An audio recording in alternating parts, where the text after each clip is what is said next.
He's got it.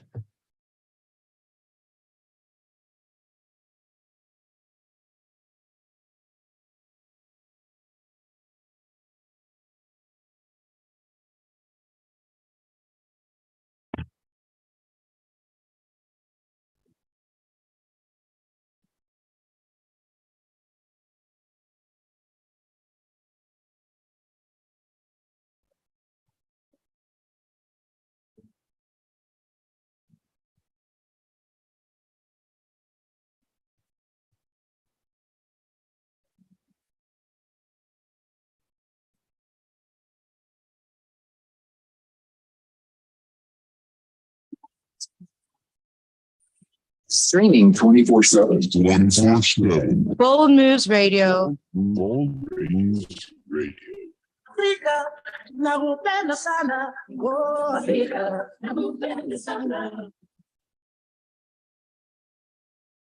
Wow, wow. A blessed evening, everybody, and welcome to Love SA, that is the Nehemiah phenomenon. This is a program that seeks to showcase the great works that are being done by men and women, being patriotic and building our nation. And I want to make sure that we are together, and I welcome everybody. I welcome everybody this evening on Love SA, the Nehemiah phenomenon, and I trust that all is well.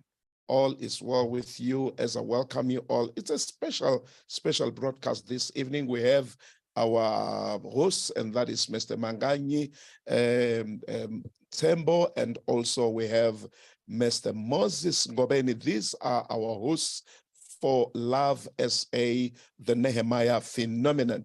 And as usual, I come in as a guest. When I come into this platform, I'm a guest. And today I've been requested to be a guest host also because of the special interview that we're going to have very quickly with one of our leaders in the province. And that is none other but the MEC for Transport and Community Safety. And that's Ma'am FLORENCE RADZILANI. She has been a leader who served our province of Limpopo as a politician and a member of the African National Congress for years. She has been a member of the ANC Provincial Executive Committee in Limpopo since 2011. She is the former executive mayor for Wembe District Municipality. She is currently serving as the member of the Executive Council, that is the MEC for Transport and Community Safety, and that is none other but Mayor FLORENCE RADZILANI. And tonight we'll be in conversation with her. Before we continue on Love SA with our lovely guest, that is Kensani Nhlaisi, who is going to show us how she loves SA and how she builds SA. So I'm just waiting, and I know Mr. Chauke is helping to connect with MEC FLORENCE RADZILANI. And once they are connected with us, we are going to continue. This is Love SA, the Nehemiah phenomenon, where we're looking at what to do in order to build a prosperous South Africa, in order to make South Africa the best province ever. And of course, we are known as a province of peace. We are known as a province of hospitality. So that is exactly who we are. And I'm excited tonight because we are going to be talking to one of our leaders and looking at exactly what the province is busy with. We're looking at the Provincial Day of Prayer, which is hosted by the Premier, and it's hosted tomorrow, that is the 31st of March, 2023. And I just want to say to you all, friends on Facebook, and all of you on also on YouTube, and you who are listening us on radio, thank you so very much for tuning in and for being with us. And I see my hosts ready, and I would love to greet my hosts. Hey, Mr. Ntembo, you look like yourself this evening, man. What happened?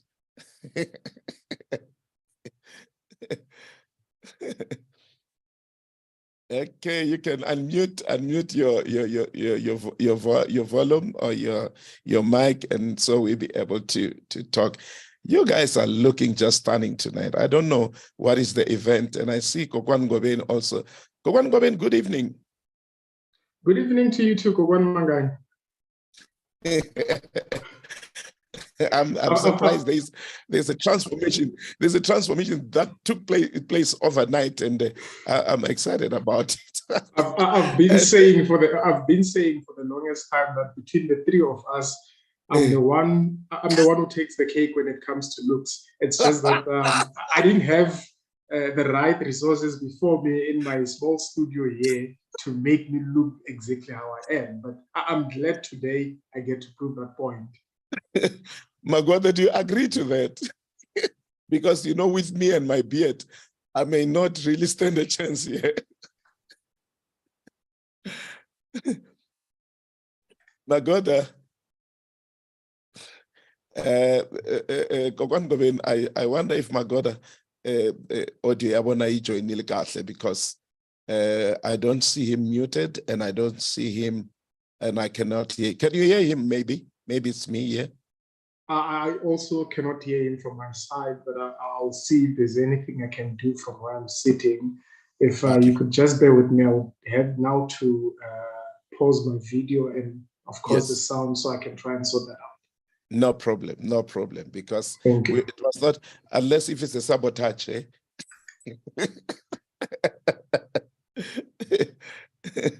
My God, if you can hear us, I hope we are not planning a sabotage on you, making sure that you cannot come through.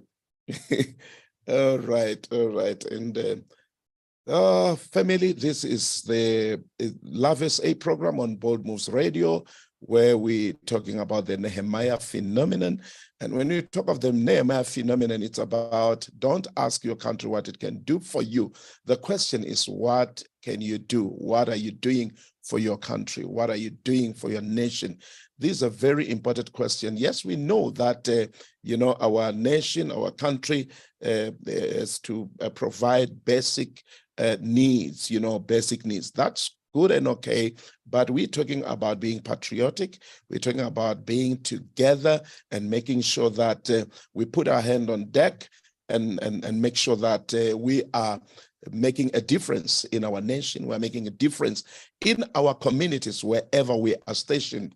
That is very, very much important. And this is what we're talking about when we talk about the Nehemiah phenomenon. You remember Nehemiah saying, let us rise up and build the walls of Jerusalem, that we be no more a reproach, because the situation was bad. The situation was just bad. And when he invited others to join in rebuilding Jerusalem, and people arose, and it is written that they had the mind to build.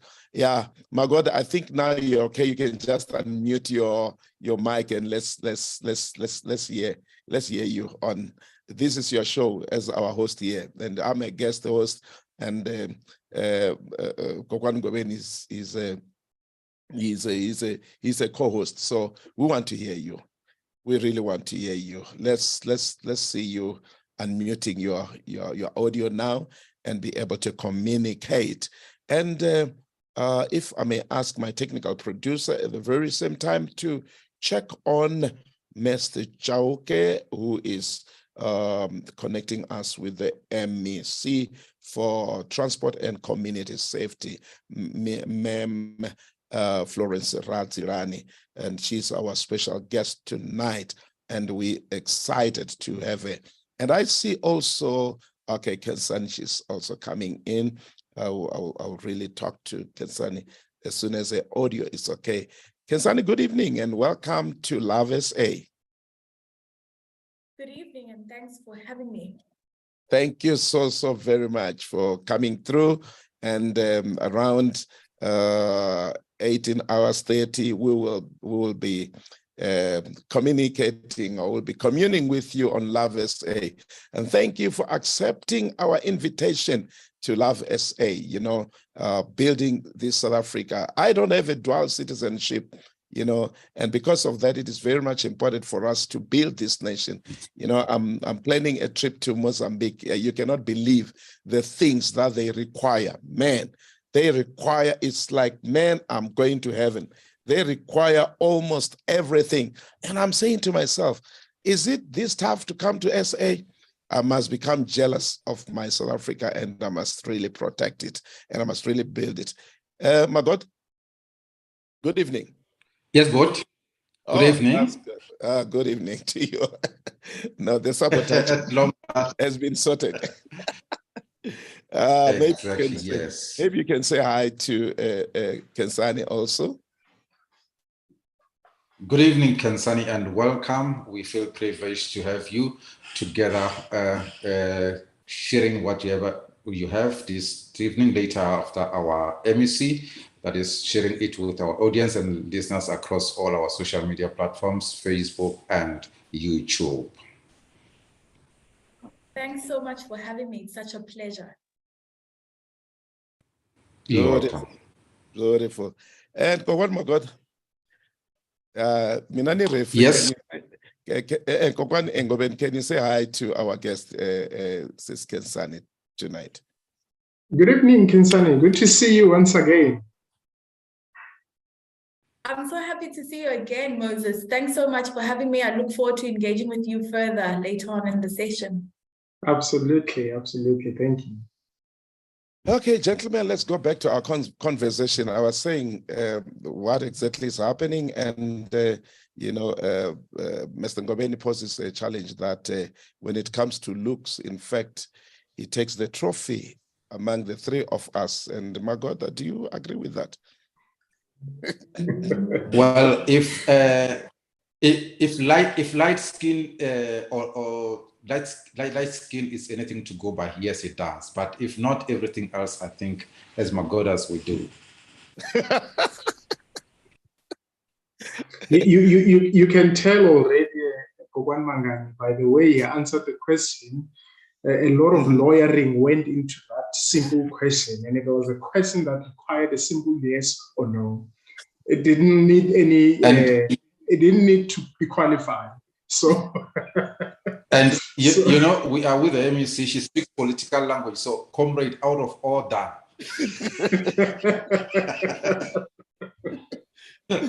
I'm rising on point of order, comrade. No.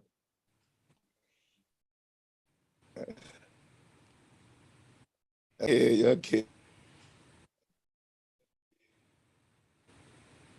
Be talking. Let me just organize here and there and get our MEC on the line. So just do what you know best to do, guys.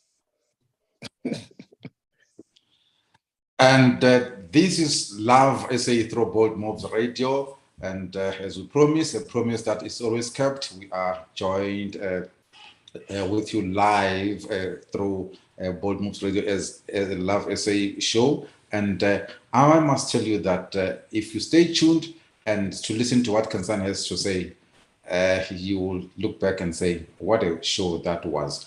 But needless to say about the MEC, she has got something special. There's no better way that as South Africans we can wrap up months for human rights than having the MEC herself joining us and doing it with prayer tomorrow.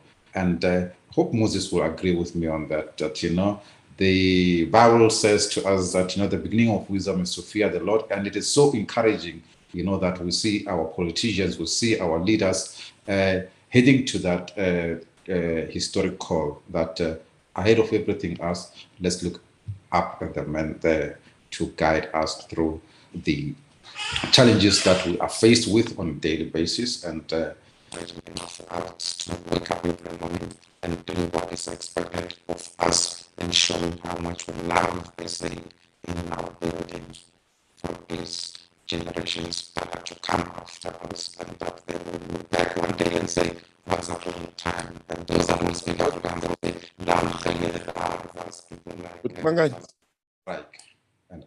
I hope I'm because she okay. I hope I'm taking this to Jamun.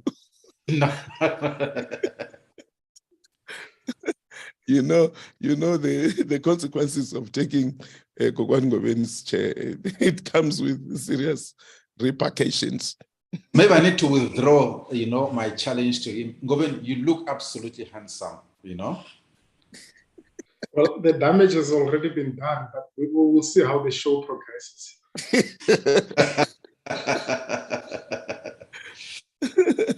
Wow, no, that's beautiful. Okay. Thank you so very much. And Mr. Chauke, who is helping us, is busy connecting with the MEC. But in the meantime, I would love for us to hit the ground running.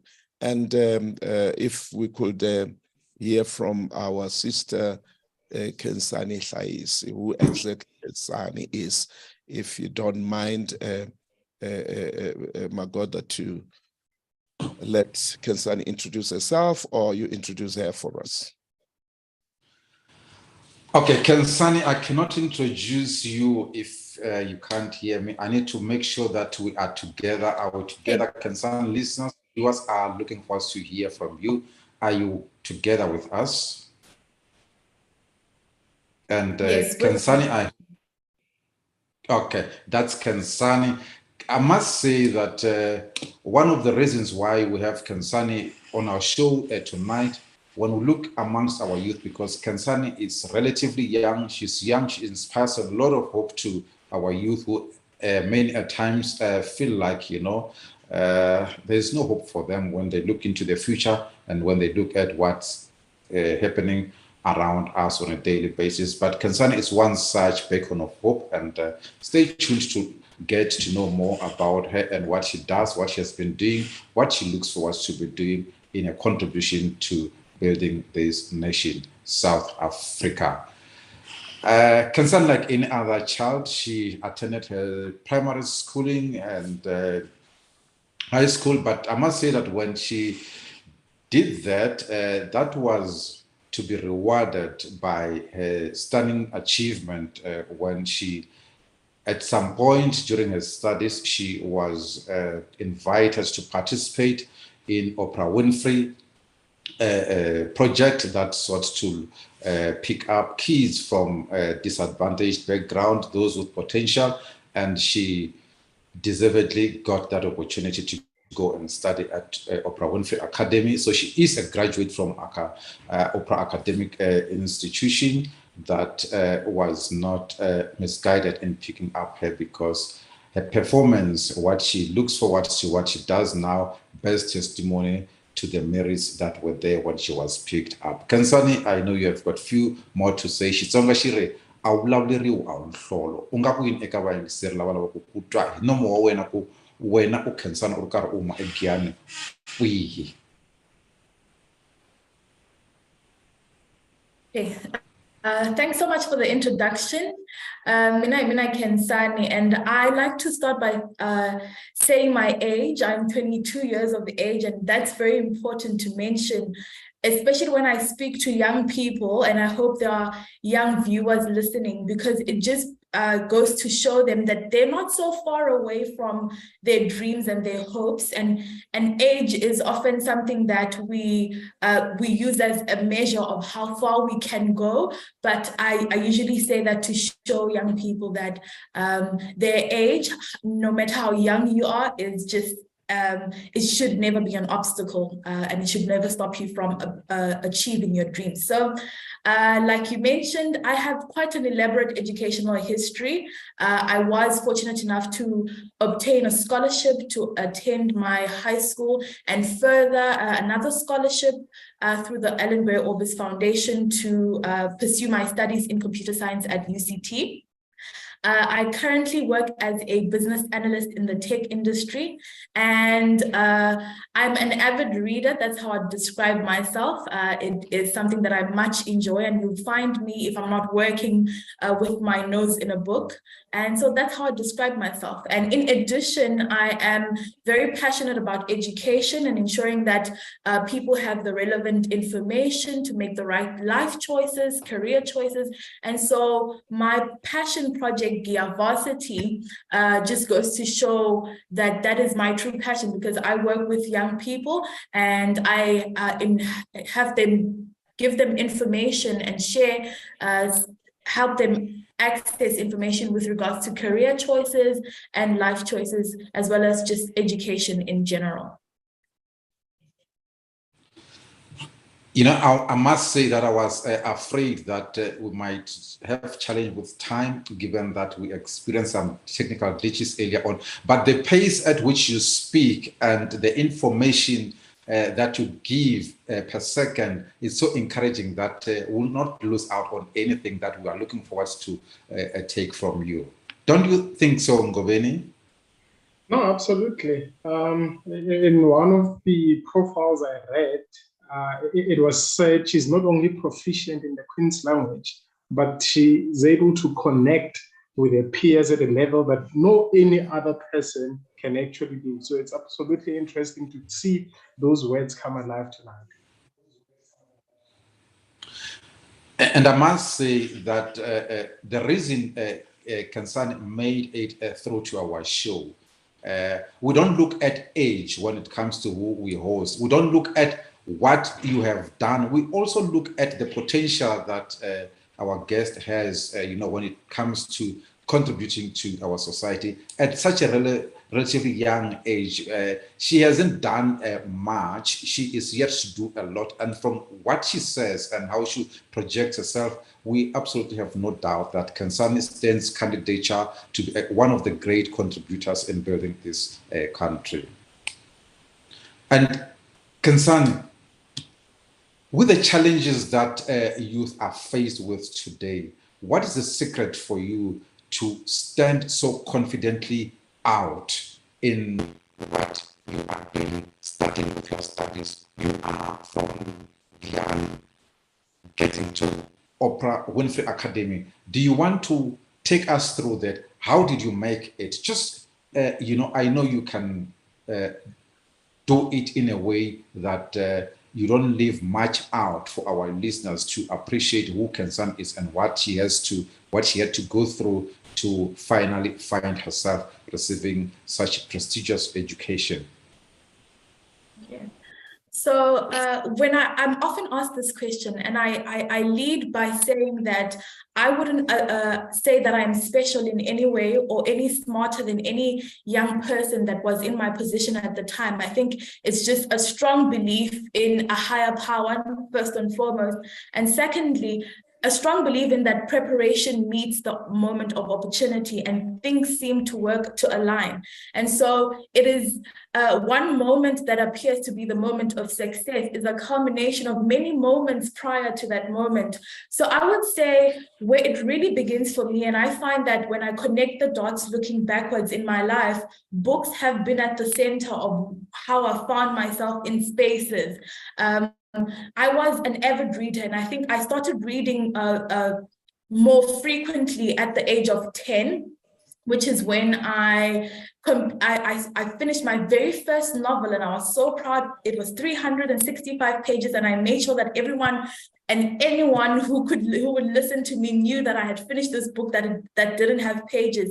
And that for me was the beginning of an interest in something better, something outside of Guyana, it opened up the world to me that I had never known before. And when I got into moments where there was opportunity, as we often find ourselves as young people, I was able to stand in those moments with the backing of the books that I had read, and I was able to engage in conversation, you know, because you find that young people pass moments of opportunity, but because there has been no preparation beforehand, you know, we cower in the face of those opportunities.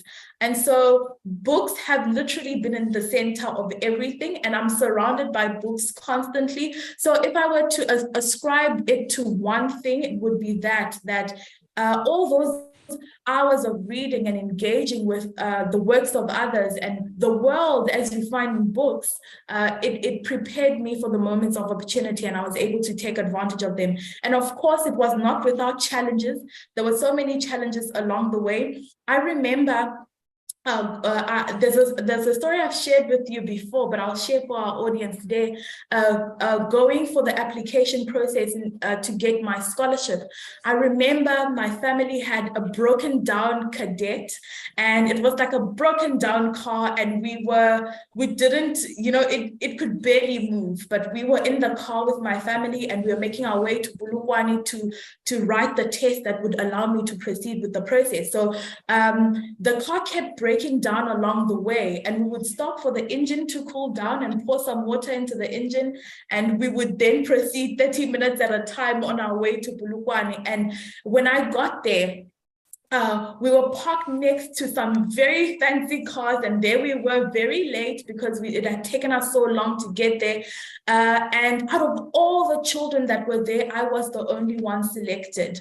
And that moment doesn't say that I am special in any way. It only says, to me, is a reminder that when you are destined for something and there has been preparation leading up to the moment, it doesn't matter where you came from. It doesn't matter how you arrive to the moment. If you arrive prepared, you will surely make it. So that is my word of encouragement to young people, to say, you can make it. Doesn't matter where you come from, doesn't matter the background, you can surely make it.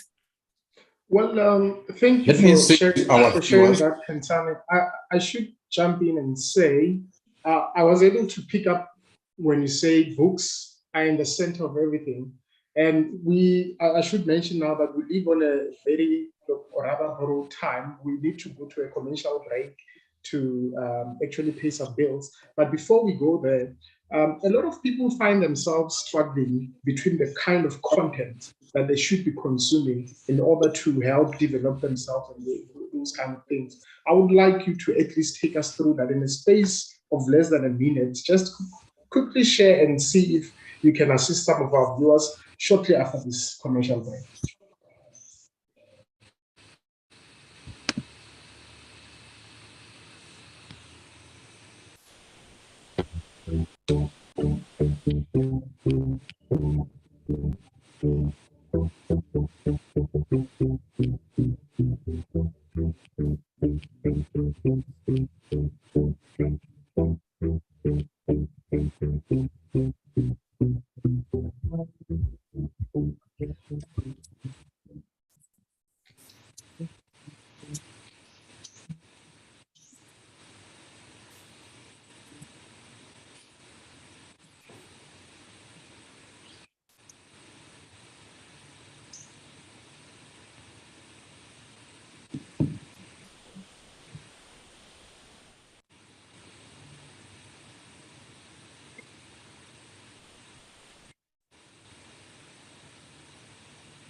Welcome back, Bold Movers. This is Love SA on Bold Moves Radio. We are together here, joined by Kentani Hlais. I'm with my host, Mr. Nsembo Mangani, and I'm Moses Ngoloni, your co-host for tonight. We are with Kentani Hlais once again, as I've mentioned. So, Kentani, look, we live in a world where we are somewhat overwhelmed with different kinds of content, particularly now if we look into the space of media itself, where the prevalence of social media, so much content is available to people to consume on a daily basis. What would you advise someone in your position, someone in those early stages who wants to follow suit and try to build up their lives around creating an environment of reading and learning on a day-to-day basis? Okay, so that is quite a big question to ask, but I'll make an attempt in saying that when I started reading, it was novels that got me into reading, and I think that's where I would encourage someone to start. You start with content that will open up your imagination, and once that is open, you go into content that will help you harness that imagination that you have now gained, and that is content around, the 7 habits of highly successful people. Now you're building the habits that will help you to develop yourself, and then you're going to further into how do you take care of your mental health? How do you take care of your physical health? How do you take care of your financial health? As you grow and as you develop, you start to go deeper into the specific topics that can help you as a young person to build up a wide range of information that you can pull from in the different moments that will call of it in your life as you develop. Absolutely, absolutely. I wouldn't have expected a far much perfect answer than you gave from an avid reader. What do you think of Wamanga? You know, the way, Kansani, you articulate yourself, I'm tempted to ask this question, and I believe that my question will not drop blank. I'm tempted to ask, how many books have you read? I think this question will solicit an answer that our viewers, our listeners may not expect. Also myself too, but I can tell you, behind your articulation, there's something about the number of books you read. Can you take us through that? Okay, The so number of books. I'd like to start by saying it's not about the number, but about the quality of the work that I've read, but I've certainly read it. I've lost count at this point. I was at a count of over 300 the last time I checked, but I've certainly, I've had my head in a book for most of my, growing up years, and certainly now is a habit that I strive to maintain, daily reading. So it's again, I'll say it's not about the quantity, rather about the quality of the work that I've read. And of course, sorry to interject, but of course the quality of the authors as well, like yourself, who are among my collection of books right behind me. So yeah, that is where I'm.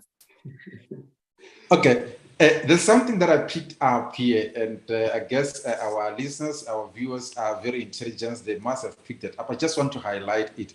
The first book that you wrote, something very interesting for me came up about the book, that it had 365 pages. And, a year has got 365 days. For me, that represents that reading as much as you do, it has got a potential to ensure that in a year, there's no day that will pose more challenge that have a potential to distract you from whatever that you can dream of.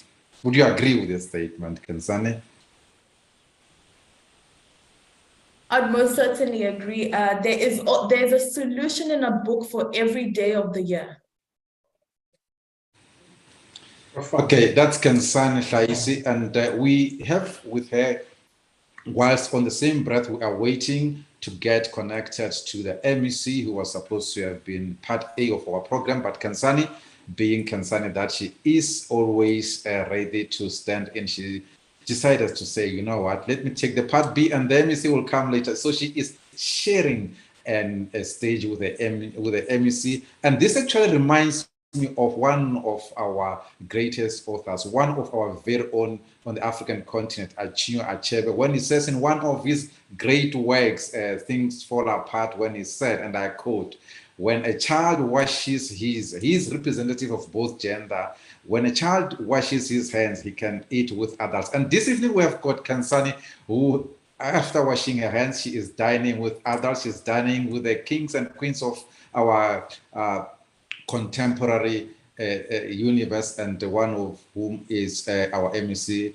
Florence RADZILANI, who can join us anytime as soon as we are done with Kansani. Ngobeni, would you agree with Achinyo Achebe that when a child washes his hands, she can dine with kings and queens? No, absolutely. Absolutely. I definitely agree. Kansani, allow me to ask this follow-up question. You mentioned, particularly when giving the story behind how you emerged into the individual that you are today, the story with the cadet going into Polokwane to write the selection exam. I found something particularly interesting, that when you were the only one selected, did not necessarily mean that you are special or something else, but others should use that as a driving force to them, that anyone from any background can achieve anything. But before I go any further with my question, I see our MEC, Ms. Florence RADZILANI, has joined us. And as I've said, we're living on borrowed time here. And allow me to just hand over at this point in time. We will continue from that follow-up question I was I was taking on. MEC, we welcome you into Bold Moves Radio. The program is RSA. Welcome. Thank you very much, and blessed evening to you and all the viewers.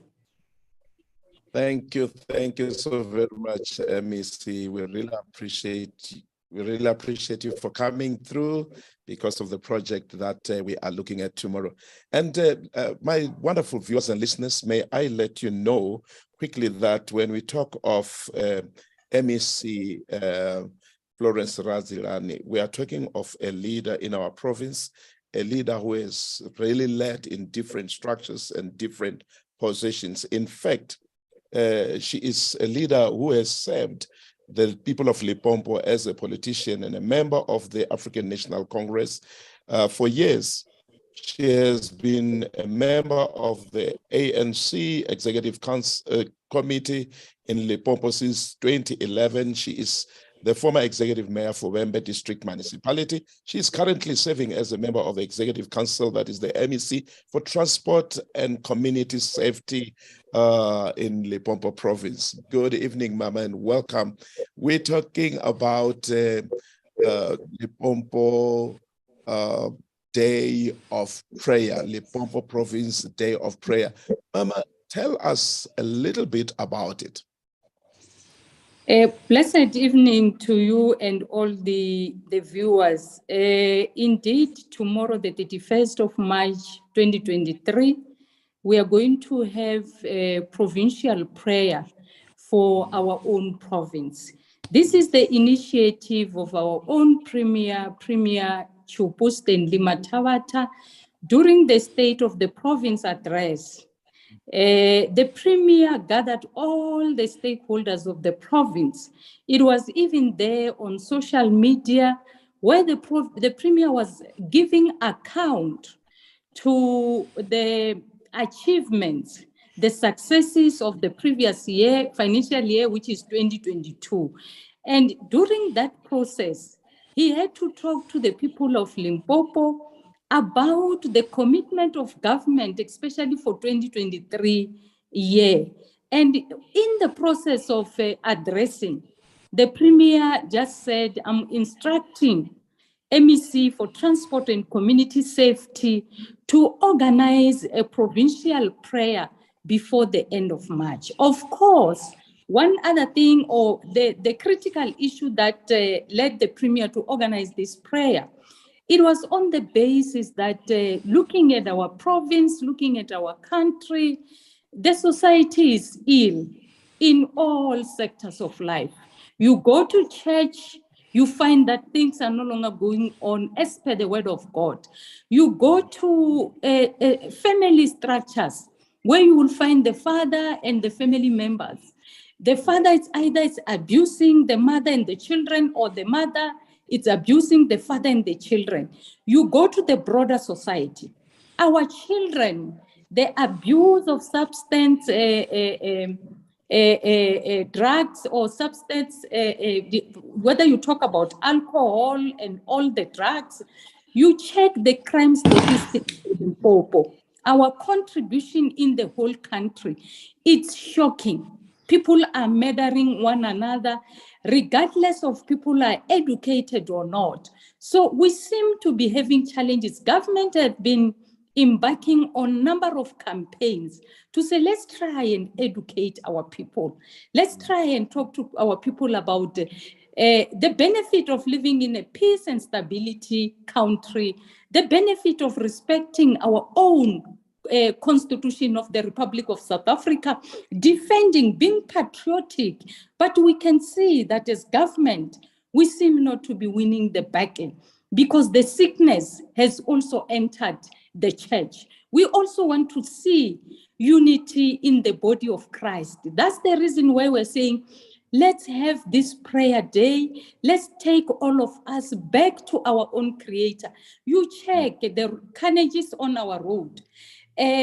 Motorists are always advised. There are social media platforms. There are many platforms where people are being addressed. But you find that we continue to have things that are not good for our society. And we are blessed in this country, in this province, with abundant natural resources. Now, all of us, we are aware. We can even proudly say South Africa is a water scarce country. But you go to the natural resources where God has given us, our rivers, we just throw everything, we litter everything. It's not about the question of municipalities not doing their part, but why are we existing? Why do we want to leave everything to a councillor? Why do we want to leave everything to MEC or to the premier? What is the role of other community members? What is the role of parenting? Because even our kids at home, we are no longer there as parents to make sure that we do what God has created us to do. Thank you so much. Let me say thank you so very much. It's so heartwarming to realize that as the leadership of the province, seeking solutions for the challenges that faces us as society, as a province, you sought to bring in the fear of the Lord, to pray and declare a day. That is really commendable, and we applaud our leadership for that. And as the Premier has said, and how you follow through to make sure that it is happening. If I may ask, who are expected? Who are the participants? Is it only in the venue which is designated, or are you expecting the province to be observing this prayer wherever people are? Like you said, that it's not only government that should be putting their hand on deck, but as society, as the church, as communities, we should be involved. Who do you expect to be part of this prayer? We are expecting all the people of the province. Of course, people will not be there, all of them, but we are encouraging those who are not going to make it to use social media platform. The event will be live on social media. And let me also use this platform.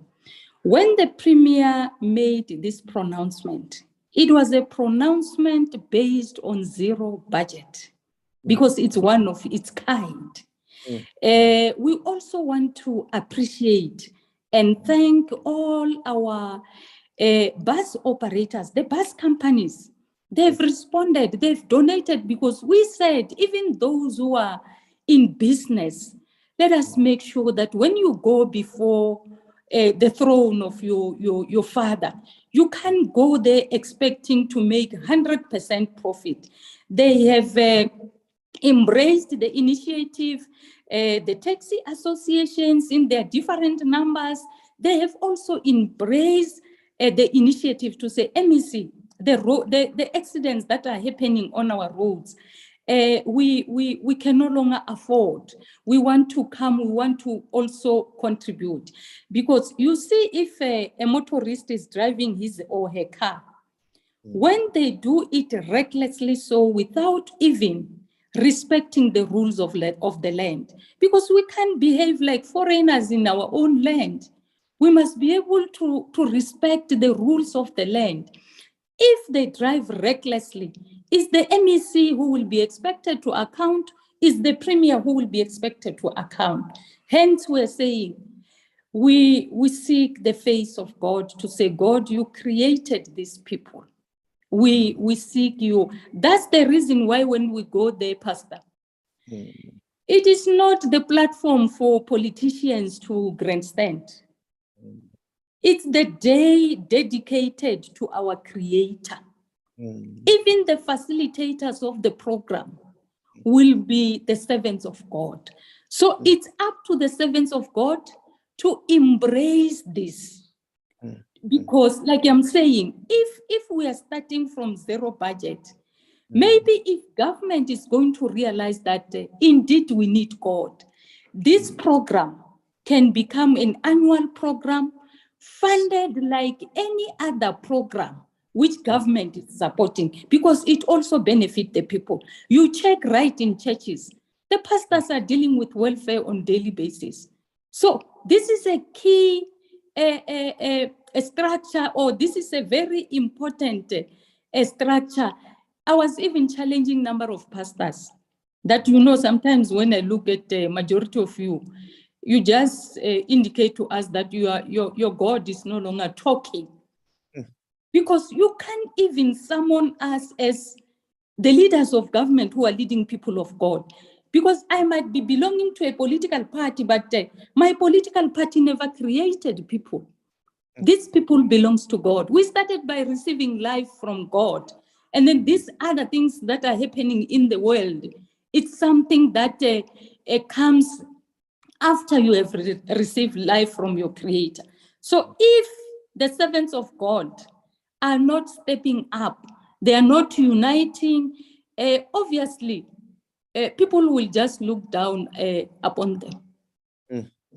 Very true. And we just appreciate. Another thing that I appreciate, MEC, is leaders who speak up, who stand up, like MEC Florence RADZILANI, who profess the name of the Lord, and who are saying, please, where are you? Initiate.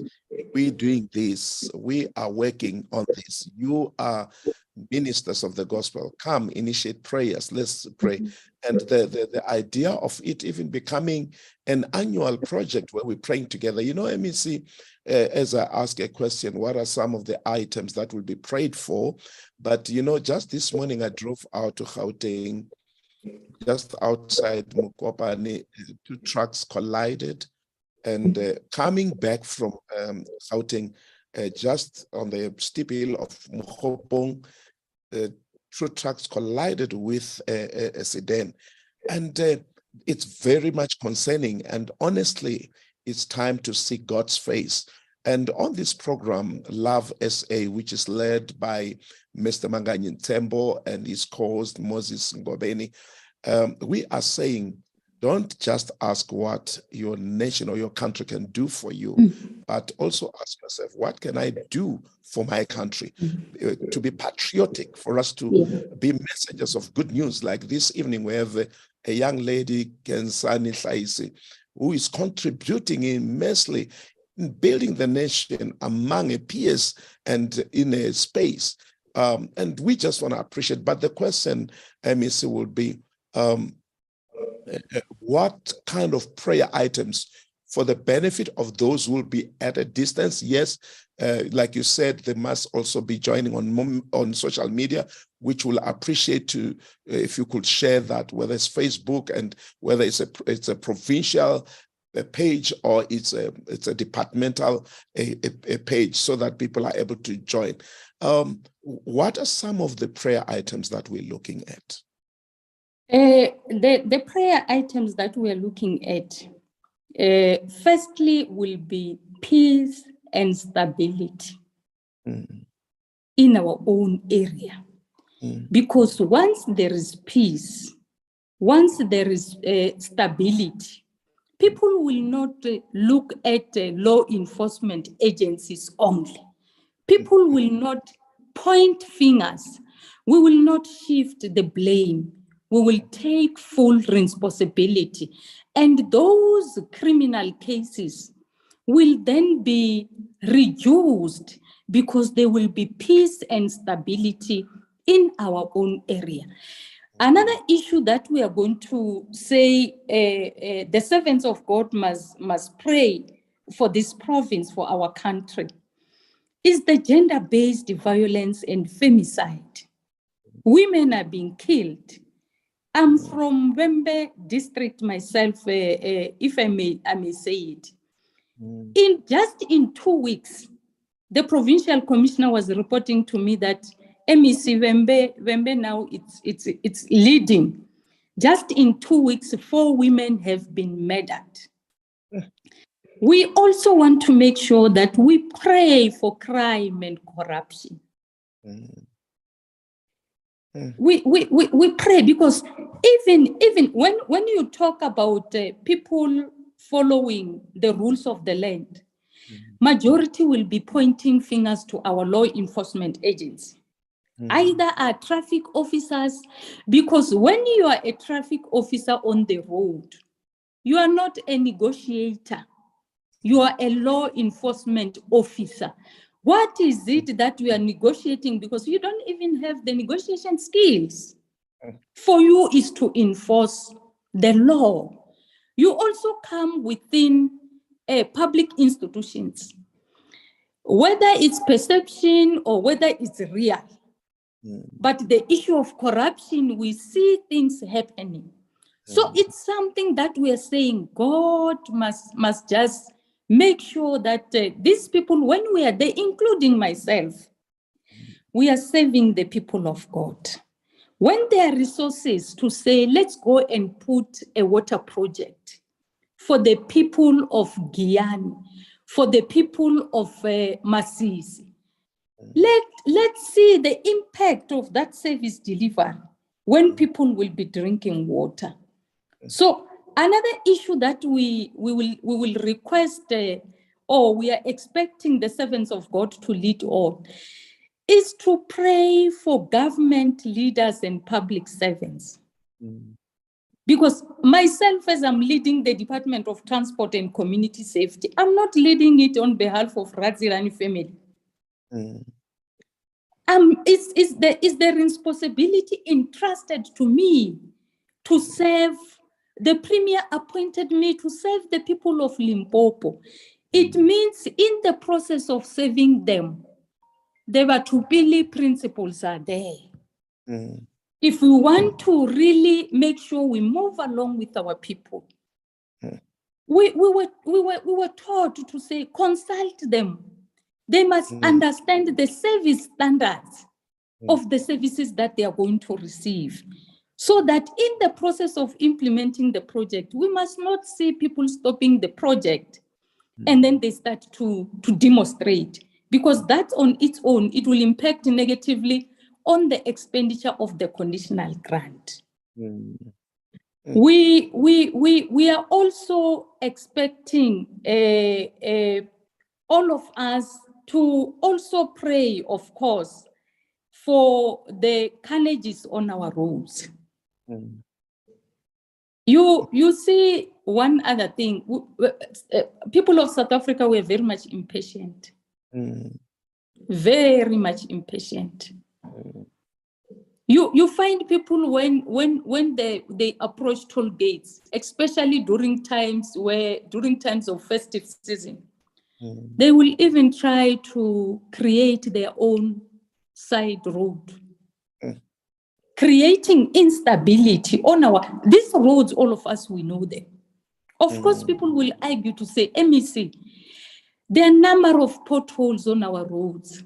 But I'm saying we do have a scientific record, a scientific report indicating that 80% of the accidents in Limpopo are due to human factor. So if this thing can be on us, because you see, I even said I was bound to ask the Provincial Commissioner of Police, Mehadel, to say, Provincial Commissioner, tell me how many police force do we have in the province? She said to me, do we have 10,000? And the population of Limpopo is about 6 million. So even if this police can say we are available 24 hours, it won't be possible for them to be each and every household. Hence, we are saying the church must assist. Because this democracy, if this overexcitement will continue like this, it will turn into a disaster. You go to church where you know these are servants of God. Because maybe this democracy, it was something new. When the Premier is addressing, the Premier will have the bodyguards. It's now happening right in the church, imitating what is happening outside the house of God.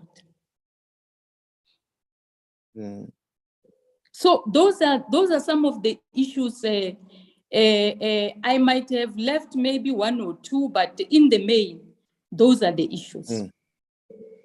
And with the social media platform, is it the provincial page? Is it a departmental page? Because this one is a provincial event, which is led by the Premier of the province. Obviously, it will be on the office of the Premier Facebook page. Okay. Lovely. And MEC, thank you so very much. Before I release you, let's talk about the venue and the times. The venue is Peter Mokaba, Old Stadium. I was there in the afternoon. Its systems go, everything is in order. We are expecting people to be seated starting from 10, 10:30, because we also have got gospel artists.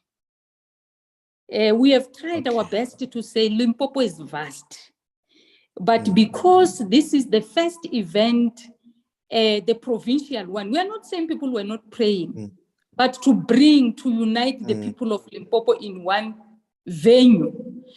The gospel artists are there. They will be performing. It's the time to worship our God, to say, God, here we are.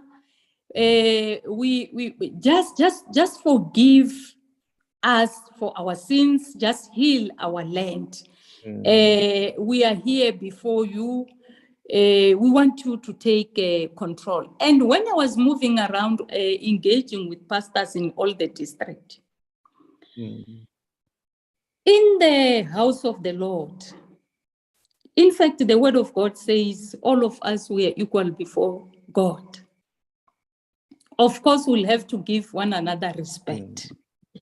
But when we are there, we are not going there to say, maybe I'm coming from Waterberg. The executive mayor of Waterberg must make sure I'm treated properly. The one who will treat you properly is your Father who created you. We must go there with that spirit. Yes. That's very powerful, because we're coming together, we're humbling ourselves, we're crying out to God. All of us, we have a common purpose. I must say, MEC, before I release you, thank you so very much. As the leadership of our province, we really applaud you. Yes, we pray for you in our different churches. We have different prayers and different days, but it's very much important for us to come together corporately and pray for the leadership and pray for the province.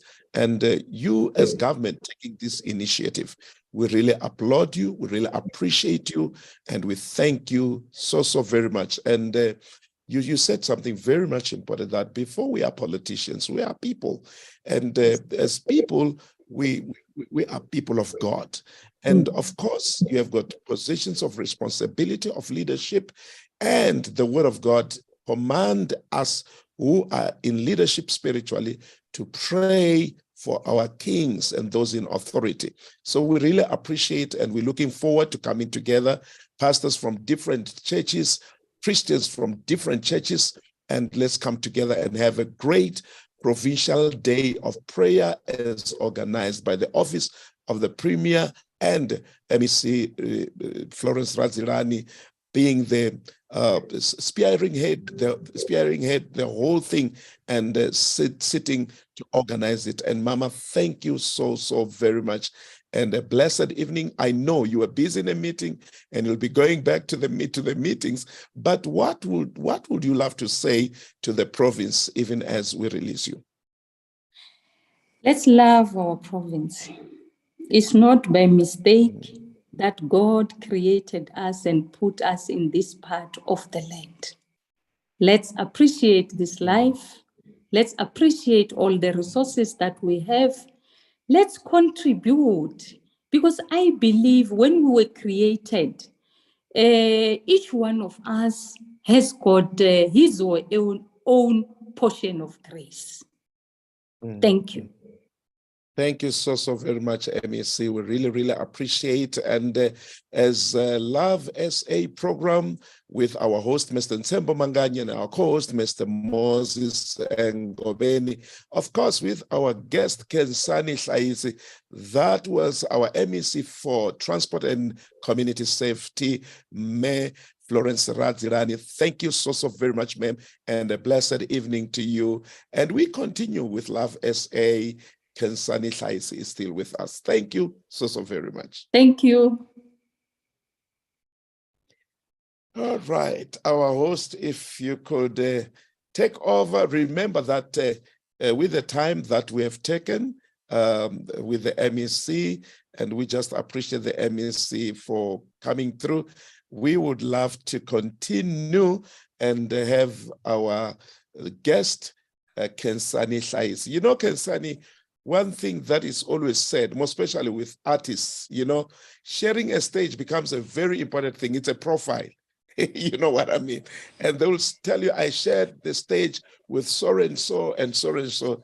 And that also tells of the great young woman that you are and the strides that you are making and the leader that you are, and you are also becoming in our nation. Thank you so very much for gracing Love SA. And I would say to my host, Mr. Nsembo Manganyi, over to you, sir.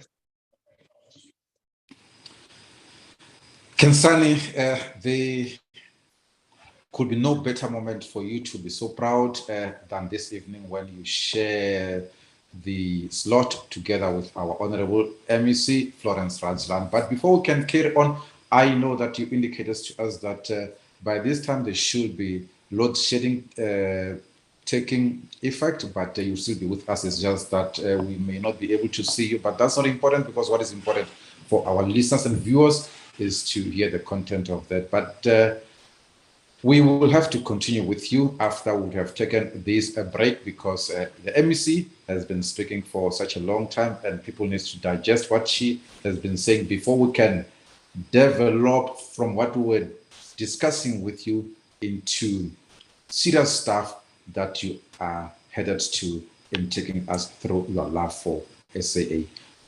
And this will then take us into our commercial break as we take a sip of water.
And thank you. Ngobeni, I know that there is a question that you were carrying on with Kensani. If you want to carry on with that, you can. Otherwise, I have something that I wanted her to take us through. I would suggest that you proceed with what you have on your end. I can reserve it for later in the show. Kensani, is there any specific project of the projects that you are involved that is so close to your heart that you want to say something about, especially that which is aimed at youth development? Yes, certainly. So I am a young woman with my hands in many things at this point. You catch me at what I might call the very beginning of, you know, my future, I would say. And so one of the things that I often say to my fellow young people is that as young people, while we might not have the capital, while we might not have yet built the networks, we are so fortunate in that we have the biggest resource, which is our time. You know, the seeds we plant today, we might just be in favor enough to sit underneath the shade that they will become in 20, 10, 40 years to come. So that is the power of youth, that we could sit under the shade of the trees we plant today. And so in terms of the projects that I'm involved in, I started a passion project called Varsity. And in the project, I speak to young people about career choices.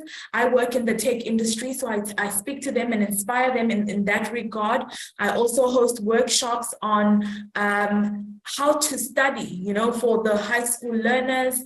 We teach them about the brain, how their brain works, and some study techniques. We also host workshops on careers. So those are for the graduates. So we host CV revamp sessions with these graduates.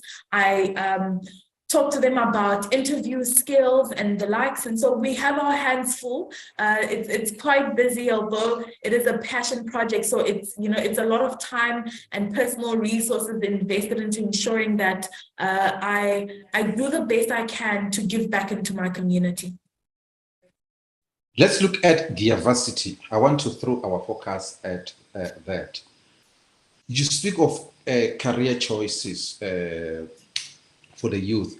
I mean, everybody else you come across in the streets, they will tell you about career choices, that they help youth with career choices.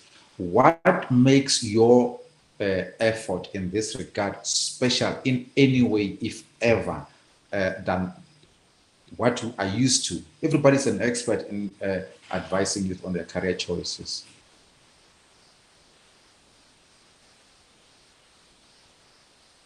Okay, so what new dimension do you bring in?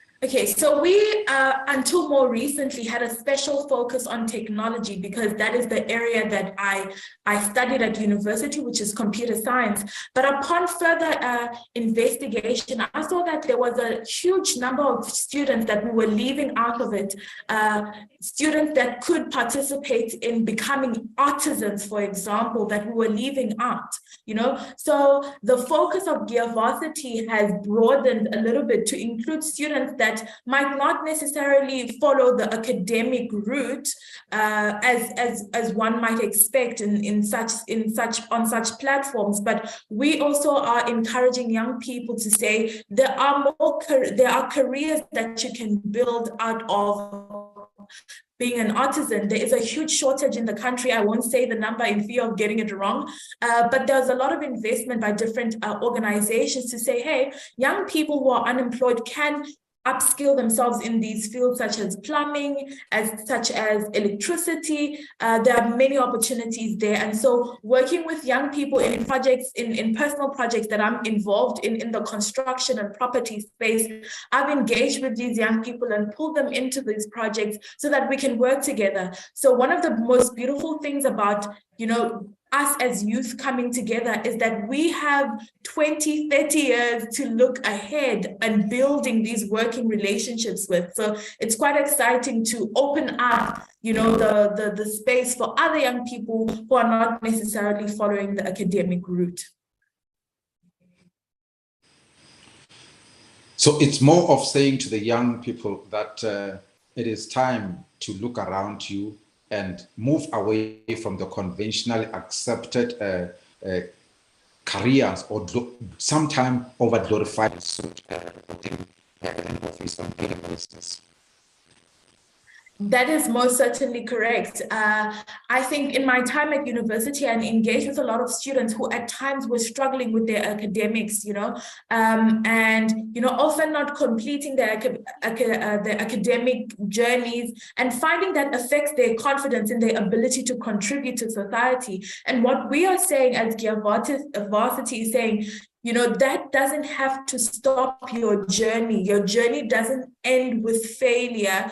You know, there are many more options available. And, you know, there are people who can support you in these options into making them quite lucrative, because that's the first thing that young people want to know. Am I going to make money doing this? And what we say is you can make money in any field, you know, it's about how you position yourself in the market. And really, it's not just about making money, but about having impact on society. Ngobeni, when she says that, it reminds me of one young man who was a student at, there's a high school or secondary school at Limpopo village, east of Malamlele. He did not do well with in his matric results, and I bumped into him and I said, look, it's not the end of the world. To cut the story short, we re-enrolled him at a different high school where he made his second attempt. He did not do well in the conventional way, but as we speak now, he's one of the most successful artisans, and he's with one of the leading minds in the country. So your point exactly, Kansani. Ngobeni? Well, thank you for that, Kansani. In fact, you mentioned something now that reminded me of the words of Solomon Kalushi Mahlangu just before he took his very last breath. And he said something to the effect that my blood will nourish the tree that will bear the fruits of wisdom. And that is exactly what, as a young person, you are involved in. So looking at particularly the province, or rather the town where you come from, you would agree with me if I were to draw a general conclusion to say, when it comes to career exposure, a lot of learners don't have as much information as those in the most urban provinces have with regards to possible career choices that are available to them that they can enroll and study. How are you trying to alleviate that lack of exposure when it comes to these career choices? And in everything that you've done so far, do you see the immediate impact of it in a way? So one of the things that often happens is that we have such great and incredible minds coming out of Giyani, people out in the world or in the rest of the country doing amazing things. However, these people are not known to our young people who are still in their high school journey. So one of the things that I really encourage is, to pull other young people doing amazing things into view of these young people, to say, there's an example of someone who I know that I can relate to as coming from the same place as me, doing something amazing. And I put myself forward among those people to say, I work in the tech industry, but I've decided, despite the many choices I have to live elsewhere, working remotely, to say, I want to live at home in Giyani and grow my community from there. It's a very conscious decision to say, I want other young people to look at me and say, oh, Kansani, despite the many choices that she has decided to live at home and grow the community in a sense, and to show them that it is possible. It is possible to work, in a new way than our parents have before, to work remotely in the tech industry. There's so many opportunities in that space. And I have quite a number of friends as well who have decided to move back home, to live and work home, because technology has allowed us the opportunity to be able to do that. And so to bring those people in view of these young students who are still in school, it's something that I encourage and I create opportunities for whenever I have a platform. Well, the prevalence of technology. And I must say,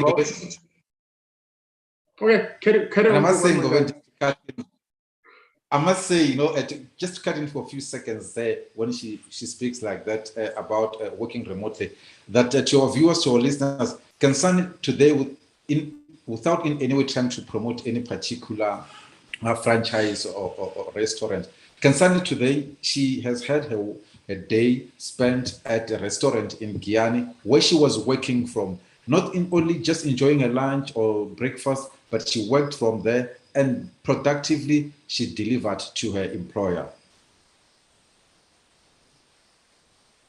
Yes, most certainly. And I think, as we go out there into spaces around Guyana and you see young people look at you and, they have curiosity about what it is you do. And I engage with people and they ask me and I tell them about my career, about the work that I do. It starts to build up an interest and it starts to build up the sense that there is more out there even closer than they believe, because we often think that we have to go out of, the places in which we come from to build careers or to build lives, whereas that's not the case. Technology allows us now from the very places that we are at to become exposed to so much more than we were before.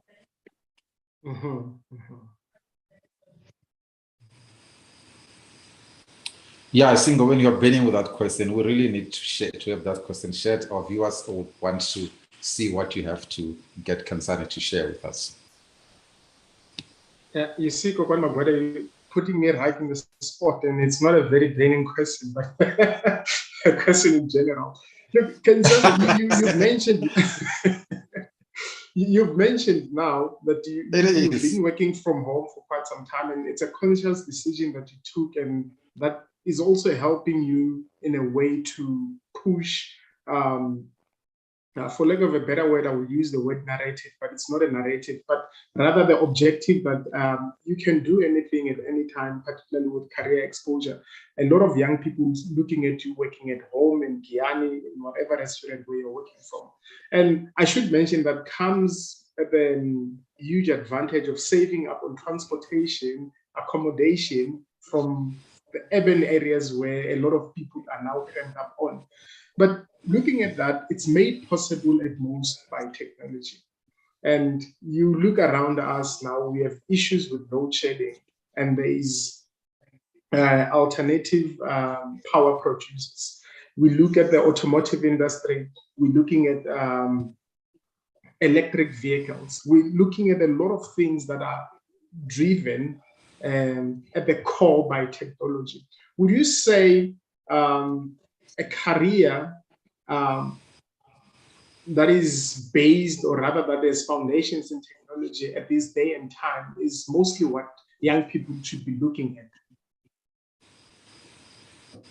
Most certainly, although I might be biased in my opinion, I would definitely encourage, and I often encourage young people who say, I'm not really sure what I want to do with my life and with my education, to say, throw in a bit of technology in there, because technology is the driving force of what every aspect of our lives today. And as a young person, you want to put yourself in a position where you are able to maneuver the changes and the developments as they come along, because you have a background with technology in your education. So I would most certainly encourage it. And you mentioned about the choice to live at home being a conscious choice that helps me to save and to save on rental costs and just the cost of living. Most certainly, I see a lot of young people my age making the choice to move back home,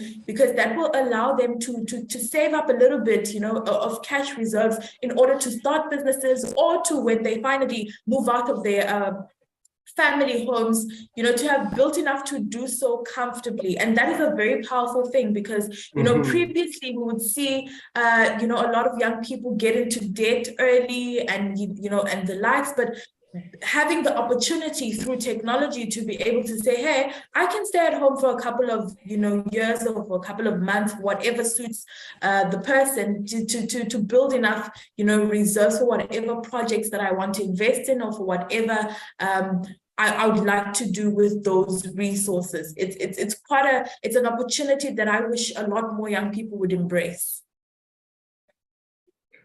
Look, in the answer that you gave, I would say you are justified in being biased, because from where we are coming live we are live in Centurion. We're coming to you live in Centurion.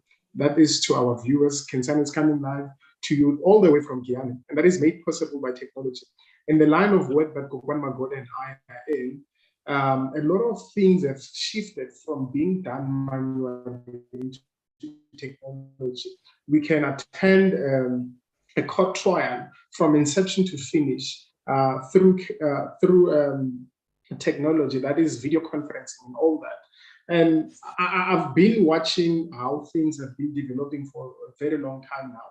Just a couple of weeks ago, we were interviewing Sydney Badoy, and I remember when I was still in high school and listening to the radio, and I would just hear it on the sidelines, like, no man, this man is coming live to us from Joburg, but you know the headquarters of the radio station that he's working for is in Polokwane, and you start to wonder how is this made possible and all that. But I definitely get your point, and that's why I was trying to find the point to say in your biased answer you are justified.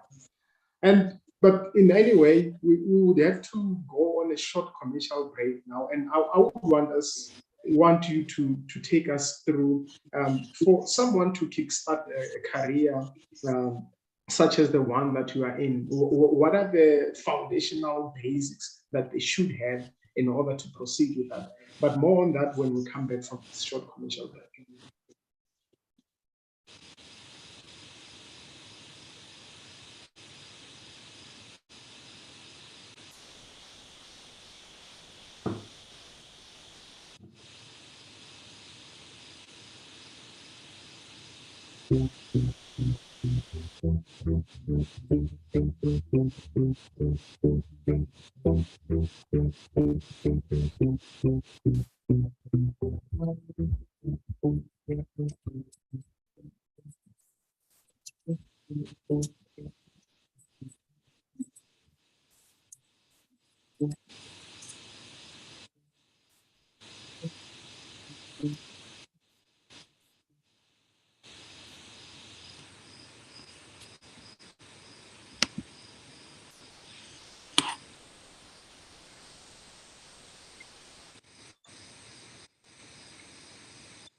Oh my God, we are not left with so much time to wrap up this interview. Over to you, sir.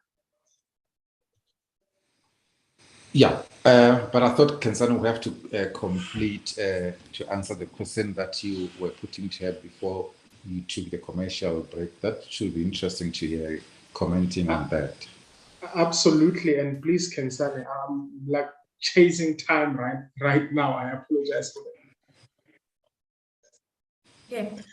So thank you. So I'll just, briefly go through my educational history to say I studied computer science and business computing at the University of Cape Town. And of course, there are many such similar courses such as information systems offered at the different public universities across the country, as well as private universities. So anyone wanting to become a business analyst can do so through any of those areas of study and then apply to get work in any type of technology company or such as banks, the fintech industry to be specific, which is where I work, as well as the different industries that there are. Anything pretty much that involves technology and the creation of technology. Anyone you can become a business analyst and work for one such company. That's interesting. But Kensani, during our times, at being your age, when we hear somebody speaking so articulate like you are, we would argue amongst ourselves that, but imchangan lesha, woni hlamula nto kushinga Kensani, ushitwa kahle xichangani agiyani kuta ku siku ra wena u dye kahle hi loko u dye yini? Loko ni dye kahle agiyani loko ni dye masonja na miroho na vuswa hayi ni va ni dye kahle siku ralero. So that's if a ku ri na van'wana va tivutisa ku mara xa xi tiva xichangani xa xi vulavula kahle. There's Kensani, you heard it from her. But Kensani, you spoke earlier on of why you are in Guyana, growing the community, helping in the community. But what would you say are the other factors, if you did not mention them, that account for you to get so much involved in a number of projects that you were trying to list for us, but we had to cut in for time? Number of projects that you are into and your involvement in the community. Unlike other youth, you decide that I'm going to Guyana. What are those factors, or what is that special factor, if there's one that stands out, that is behind your decision to do your things as you do? Okay. So my driving force behind making this decision to move from Cape Town, which is where I lived before, to come and live in Giyani is, of course, my deep passion for wanting to build community, and of course, my interest in entrepreneurship. When we think about starting businesses, a lot of us think about going outside of our communities, whereas, for me, it's really about not just about generating income, but about building legacy and, starting with where I come from. And so that has been the driving force for me. So I am currently working to build various businesses with a keen interest in property and construction, which is definitely outside of my field, but something that I've gotten my hands into, and is starting to become quite a pleasure and a joy to engage in and to work with young people, like I said, who are artisans, offering different services, in the construction space. Ngobeni, it's so interesting to hear a young girl speaking like she does, because I must say that it reminds one of our very own renowned poet in our country, when in one of his lines he says that man is swallowed by the limited pleasures of time. And it's so encouraging to see that a young girl as she is, she's not swallowed by the limited pleasures of a youthfulness, as it happens with many of our youth. And want to say to you, Kansani, keep it up. It's so encouraging. It gives us hope for what we envisage this beautiful country to become. It gives us a lot of hope that one day this country will translate in what it is envisaged that it will be in terms of our constitution, which is known to be one of the best written constitutions in the world. But now, if I may move towards closure, I want to say to you, Kansani, the remarks that you would have, in those remarks, you should mention things that you feel that, what, if we're to come to an end of this program without mentioning that, you would not have done justice to the listenership that will enjoy, for which we are grateful. That's part one of what I'm saying to you. And the part B is, what will be the secret behind your cleanliness as a youth? We know most of our youth, they get exposed to what was alluded to earlier on, substance and drug abuse. What would you say is your secret that sees you intact, sees you exempted from drug abuse, substance abuse, and the like? Okay, so I'll start with answering your first question. If I were to leave your viewers tonight with, parting remarks, it would be a quote that I live by, and you hear echoed amongst different people who have achieved great things. It is, fortune favors the brave, and I live by that fully, to say, when you are bold and go forth towards your dreams, the rest of the universe, the world, conspires in your favor. Everything is working together for your good in that sense. And I show my Josie. I heard a show where my Josie once said, "I'm going for stereo." I truly live by that, and they go for stereo, and you will one day make it. And in terms of what my secret is, I would say is that I am always busy with something. I never let a moment pass me by. They say an idle mind is the playground of the devil, and I really truly believe in that. If you build your life in such a way that there is activity, of course, time for rest, but there is activity, that you are reading, that you are going to volunteer somewhere, there will be no opportunity for any interference from any outside forces. So to always give yourself your time out in labor of good things that are happening is the way that I would say I protect my space and I protect myself. Well, Kansani, thank you so much for sharing that thus far. But just before we let you go, a lot of our viewers may be watching here and wish, in one way or the other, that you could become a positive influence to their children, or any of them as they are in whatever stage of their lives. And speaking on the subject of technology, it has helped us so much to no longer, to eradicate this thing of people being reduced to space and possibly time, because these things are recorded and they can be found later in whatever cloud storage that are stored in.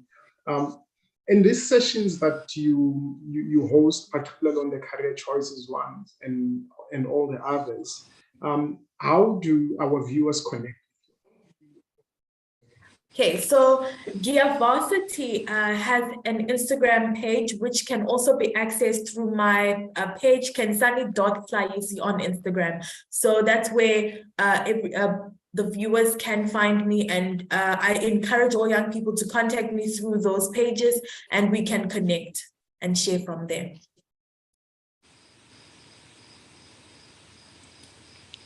And that was Kansani Hlaisi, our guest for the night, preceded or ought to have been preceded by the MEC, but she stood in when technology let us down when we least expected. And Kansani, we can only be grateful to you and wish you well in your endeavors, and especially those endeavors that are aimed at motivating and inspiring our youth, because at some point in the past, youth were once labeled as the lost generation, but with youngsters like you, they are rerouted back to the routes that we expect them to tread on. And thank you very much. It has been a pleasure having you, and I can imagine how it has been for our listeners, for our viewers, and that has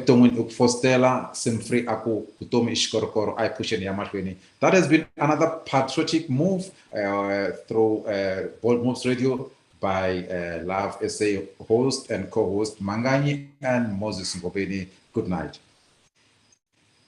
Thanks so much for having me. Pleasure. And that's how come to an end of our today's edition of Love SA, and a lot of gratitude.